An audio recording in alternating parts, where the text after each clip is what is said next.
General Equilibrium oleh kelompok 6, Sala Yusiana dan Yufilna Dwi Amelia.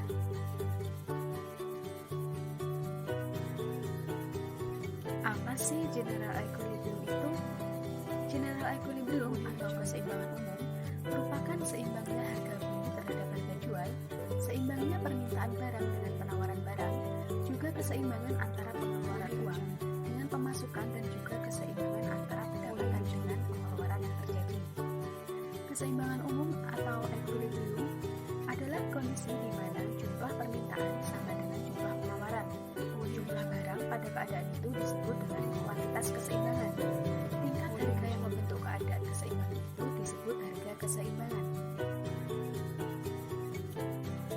Keseimbangan umum terjadi apabila pasar uang dan pasar barang berada dalam keseimbangan secara bersama-sama, dan keseimbangan tersebut diperoleh keseimbangan pendapatan nasional dan keseimbangan tingkat bunga.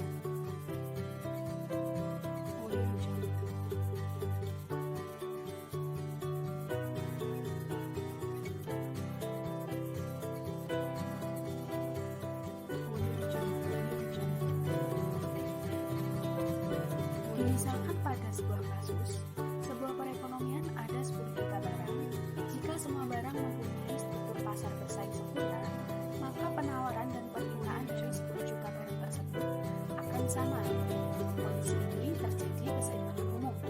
Semua orang Indonesia telah mengoptimalkan utility-nya.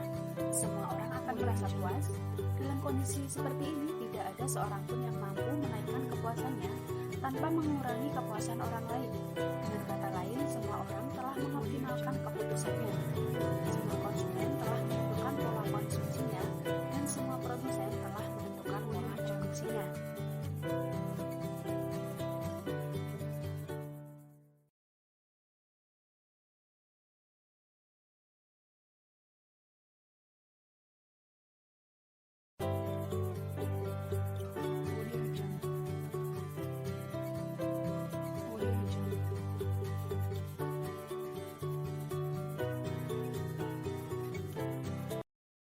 Perbedaan analisis keseimbangan umum dengan analisis keseimbangan parsial.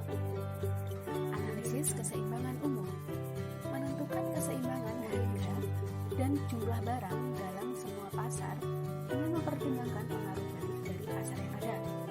Dalam keseimbangan umum, yang dibahas adalah keterkaitan antara keseimbangan di suatu pasar dengan pasar yang lain dan sebagainya.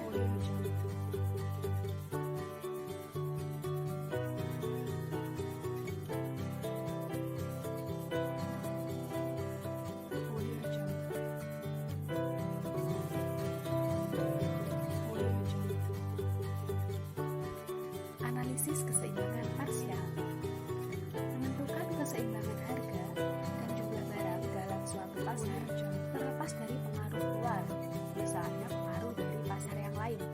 Dalam keseimbangan parsial, yang dibahas adalah keseimbangan di satu pasar saja, tidak melihat jika satu pasar seimbang atau bagaimana kondisi pasar yang lain.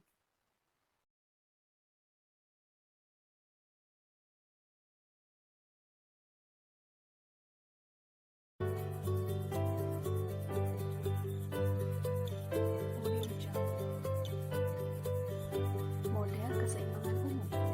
Model keseimbangan umum adalah model analisis keseimbangan harga dan output pasar dengan pendekatan keterkaitan antara barang dan antar pasar dengan asumsi perfect competitive price system.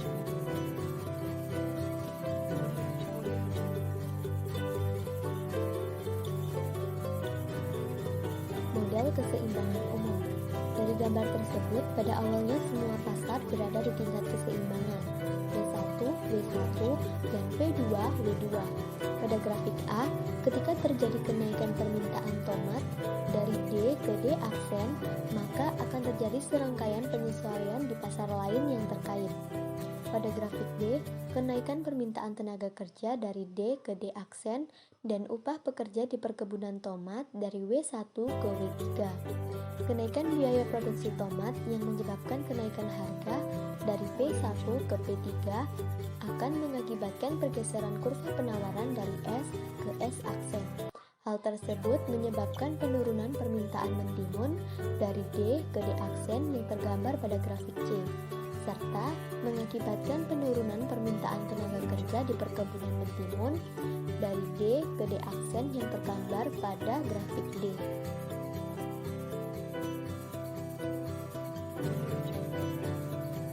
Permintaan keseimbangan umum. Dalam analisis keseimbangan umum, konsumen diasumsikan memiliki fungsi kepuasan yang homogen. Individu memilih tingkat konsumsi berdasarkan tingkat pendapatan dan harga barang-barang. Tingkat pendapatan selanjutnya dihitung berdasarkan kepemilikan faktor produksi, yakni tenaga kerja, modal, dan lain-lain. Selanjutnya, dalam konteks keseimbangan umum, yang akan menentukan besarnya alokasi adalah agregasi dari fungsi kepuasan individu atau representative utility function. Selanjutnya, penawaran dalam keseimbangan umum.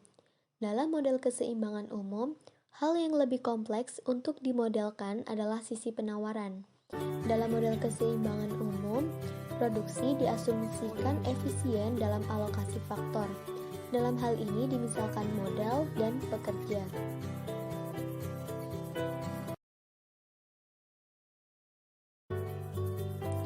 Alokasi modal atau K dan pekerja atau L yang efisien. Untuk mengilustrasikan konsep efisiensi dalam produksi, titik A dapat dikontraskan dengan alokasi lain yang efisien, yakni P1, P2, P3, P4 yang tergambar pada gambar berikut.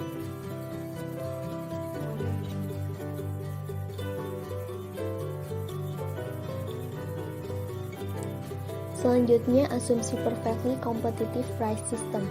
Dalam model keseimbangan umum, yang dimaksud dengan perfectly competitive price system adalah pasar dengan kondisi yang pertama, terdapat pembeli dalam jumlah besar yang menjadikan tingkat harga sebagai faktor eksogen, dan dalam melakukan konsumsi, para pembeli ini memaksimumkan tingkat kepuasan. Pada saat yang sama, para pembeli ini adalah pemilik faktor produksi dalam perekonomian, yakni tenaga kerja dan modal. Yang kedua, terdapat penjual dalam jumlah besar yang menjadikan tingkat harga sebagai faktor eksogen, dan dalam melakukan produksi, para penjual ini memaksimumkan profit. Yang ketiga, berlaku hukum law of one price.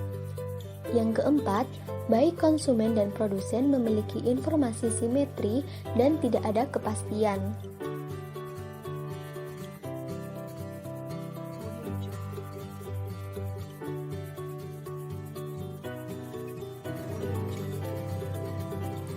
Selanjutnya, ciri efisien adalah output yang dihasilkan sudah paling besar dengan jumlah sumber daya, yakni capital dan labor yang sama.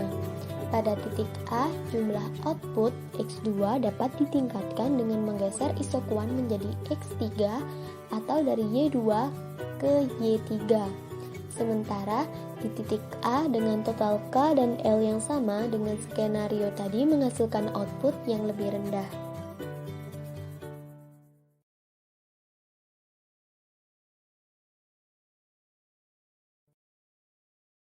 Selanjutnya, kurva PPF, alokasi capital labor yang efisien untuk setiap X, Y pada Edgeworth box sebelumnya di sepanjang garis OX, OY dikenal sebagai PPF. Definisi kurva PPF adalah kurva yang menggambarkan alternatif kombinasi output yang dihasilkan dari sejumlah kombinasi input dalam jumlah tertentu yang digunakan secara efisien.